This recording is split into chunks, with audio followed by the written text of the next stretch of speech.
स्वागत आहे मित्रांनो तुमचं करंट एडिटोरियल मराठी या आपल्या यूट्यूब चॅनलवर. संपादकीय लेख यामध्ये आपण लोकसत्ता पेपरमध्ये प्रकाशित होणारे लेख हे बघत असतो. तर चला बघूयात आजचा लेख. आजचा संपादकीय लेख नेहरूवाद idea of India. Shriranjan Awate. नेहरूवाद. नेहरूवाद हा राजकीय सिद्धांत नसेल, पण लोकशाहीविषयीची अविचल निष्ठा, धर्मनिरपेक्षतेवरल्या विश्वासातून फुलणारा सर्वसमावेशक राष्ट्रवाद, समाजवादी विकासाचे प्रारूप, आधुनिकतेबाबतची दृष्टी आणि वैश्विक भान यांची ही स्वातंत्र्यानंतरच्या देशासाठी पोषक ठरले. आधुनिक भारतासाठी चार विविध विचारवाटांचा पुनःशर्यत घेणाऱ्या यंदाच्या सदरातील ही दुसरी वाट. अलीकडच्या काही वर्षात सर्व प्रश्नांचं मूळ नेहरूमध्ये आहे असं बिंबवण्यासाठी पराकाष्ठा सुरू आहे. मात्र या अपप्रचाराच्या तोफेतून नेहरूंचे बहुआयामी व्यक्तिमत्व, त्यांचे विचार आणि समग्र जीवनदृष्टी याच बाबी अधोरेखित होत राहतात. त्यामुळे त्यांच्या काळाहूनही आज नेहरूंचं संदर्भ मूल्य अधिक जाणवत आहे. 20व्या शतकाच्या मध्यावर, विशेषतः दुसऱ्या महायुद्धाच्या समाप्तीनंतर अनेक वसाहती स्वतंत्र झाल्या. यापैकी बहुतांश राष्ट्रांमध्ये एकाधिकारशाही, लष्करशाही निर्माण झाली. लोकशाही हेलकावी खाऊ लागली. त्या राष्ट्राच्या स्वातंत्र्योत्तर राजकीय प्रवासाच्या आलेखावर नजर टाकली असता भारतात वेगळेपण ठळकरित्या लक्षात येतं. या अभूतपूर्व वेगळेपणात नेहरूंचा सिंहाचा वाटा आहे. स्वातंत्र्यपूर्व काळात 9 वर्षे तुरुंगात असलेला हा माणूस स्वतंत्र भारताचा 17 वर्ष पंतप्रधान होता. त्यामुळे नेहरू हा स्वातंत्र्यपूर्व भारताला स्वातंत्र्योत्तर भारताशी जोडणारा पूल ठरला. या भक्कम पुलामुळे स्वातंत्र्य आंदोलनानं तयार केलेल्या मूल्यात्मक अधिष्ठानाच्या वर्षामध्ये सलगता राहिली. 19व्या शतकाच्या उत्तरार्धापासून सुरू झालेल्या राजकीय लढ्याचं संचित नेहरू जाणून होते आणि त्यामुळे स्वातंत्र्यानंतरही आधीच्या राजकीय प्रक्रियेपासून, मूल्यात्मक आदर्शापासून फारकत न घेता देश पुढे झेपावत राहिला. कोणत्याही प्रकारचे विभ्रमण न घडता स्वातंत्र्योत्तर भारताचा स्वयंप्रज्ञ प्रवास सुरू झाला. या मूल्यात्मक पायाभरणीत नेहरूवाद निर्णायक राहिला आहे. राज्यशास्त्रातील काटेकोर सिद्धांतानुसार नेहरूवाद ही स्वतंत्र विचारप्रणाली आहे काय? असल्यास तिचे व्यवच्छेदक घटक कोणते? यावर वादविवाद होऊ शकतील. मात्र नेहरूंच्या समग्र जीवनदृष्टीतून त्यांची वैचारिक भूमिका स्पष्ट होते. नेहरूंच्या जीवनपटाचा विचार करता 3 भूमिका त्यांनी पार पाडल्या असं लक्षात येतं. स्वातंत्र्ययोद्धा, धोरणकर्ता आणि राजकीय विचारवंत या 3 भूमिकांमधून नेहरूंचा विचार समजून घेता येतो. Glimpses of world history, discovery of India, unity of India यासारख्या पुस्तकासह त्यांच्या आत्मचरित्रातून नेहरू विचार उलगडतो. तर काँग्रेस अधिवेशनाच्या वेळोवेळी झालेले ठराव, पत्रव्यवहार, भाषण या सगळ्यातून त्यांची मांडणी समोर येते. वसाहतवाद विरोधी सक्रिय लढ्यातूनच साम्राज्यवादाविषयीचं नेहरूचं आकलन आकाराला आलं. 2 महायुद्धाच्या दरम्यान त्यांचं वैश्विक भान अधिक टोकदार झालं. त्यातून त्यांनी फॅसिझमला निसंदिग्ध विरोध केला. दुसऱ्या महायुद्धाच्या सुरुवातीला नेमकी काय भूमिका घ्यायची याविषयी मतमतांतर असताना नेहरूचं समकालीन जागतिक राजकारणाचं भान ध्यानात येतं. साम्राज्यवादाला विरोध करत असताना फॅसिस्ट शक्तींची मदत घेणं किती घातक असू शकतं याची त्यांना पुरेपूर जाणीव होती. त्यामुळे साम्राज्यवादातून येणाऱ्या गुलामीला सुस्पष्ट विरोध करतानाच फॅसिझमला त्यांनी स्फटिक स्वच्छ नकार दिला होता.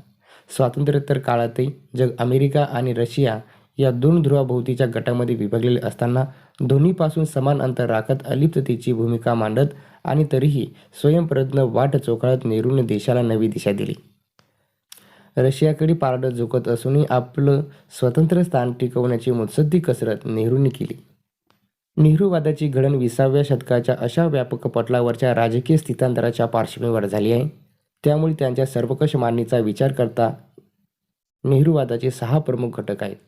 लोकशाहीविषयीची अविचल निष्ठा, धर्मनिरपेक्षतेचं तत्त्व, सर्वसमावेशक राष्ट्रवाद, समाजवादी विकासाचे प्रारूप, आधुनिकतेबाबतची दृष्टी आणि वैश्विक भान. नेहरूंनी साम्राज्यवाद आणि फॅसिझमला विरोध करतानाच लोकशाही मूल्याचा पुरस्कारही केला. नव्या राष्ट्राच्या निर्मितीचे अधिष्ठान लोकशाही मूल्यावर असले पाहिजे याकरता ते आग्रही होते. हुकुमशाहीला त्यांनी केलेला विरोध केवळ शाब्दिक स्वरूपाचा नव्हता, तर तो प्रत्यक्ष त्यांच्या कृतीतून दिसत होता. देशातल्या वाढत्या धर्माधतीमुळे नेहरू अतिशय अस्वस्थ होते. विशेषतः 1920 नंतर धार्मिक जमातवादाने अक्राळ विक्राळ रूप धारण केले होते.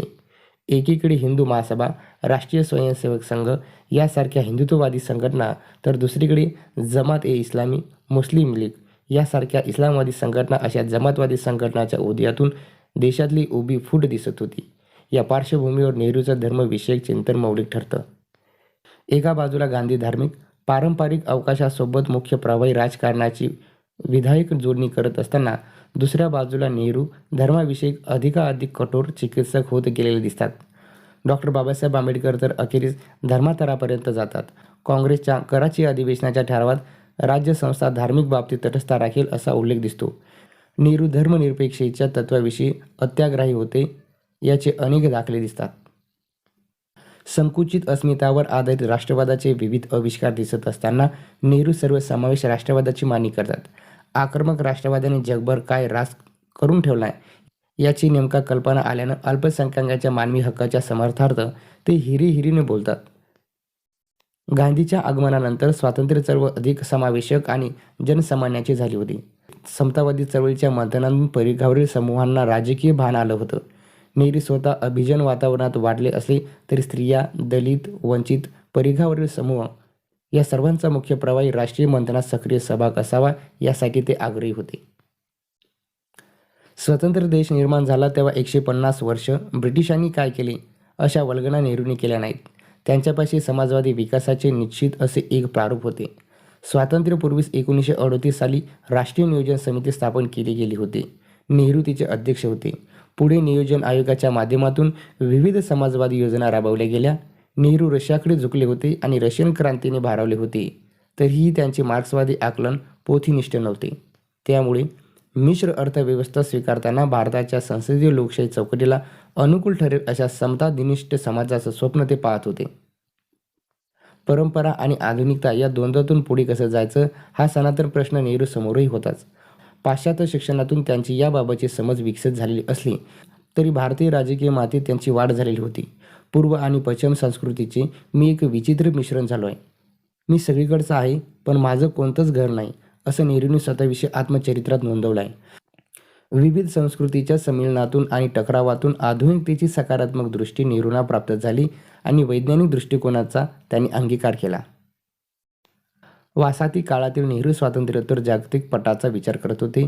केवळ देशापुढचा विचार न करता विश्वबंधूचा दृष्टिकोन कसा रुजेल असा त्यांचा ध्यास होता.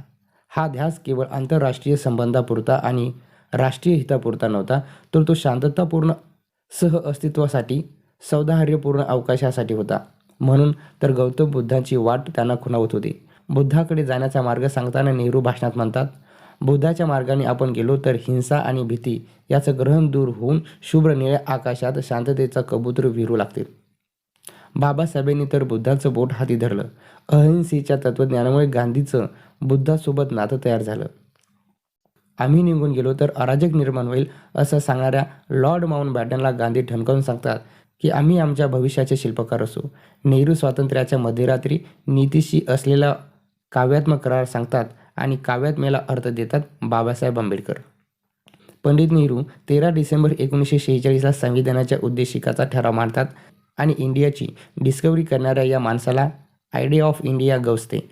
म्हणूनच तर विन्स्टन चर्चिलही एडविन ऑर्नलच्या बुद्धवरच्या द लाईट ऑफ एशिया कवितेचा संदर्भ देत नेहरूंच्या प्रकाशमय पर्वाला शुभेच्छा देतात आणि नारायण सुर्वेसारख्या कवी नेहरू गेले त्यावेळची गोष्ट या कवितेत उजेड घेऊन जाणाऱ्या हातगाडीवाल्यांना सांगतो, आता कशाचा उजेड वाहतोस, पुढे काळोख दात विचकट असेल. नेहरू म्हटल्यावर एडविना माउंटबॅटन आणि चीन एवढंच आठवणाऱ्या अनेकांना ना प्रेम कळतं ना आंतरराष्ट्रीय राजकारण.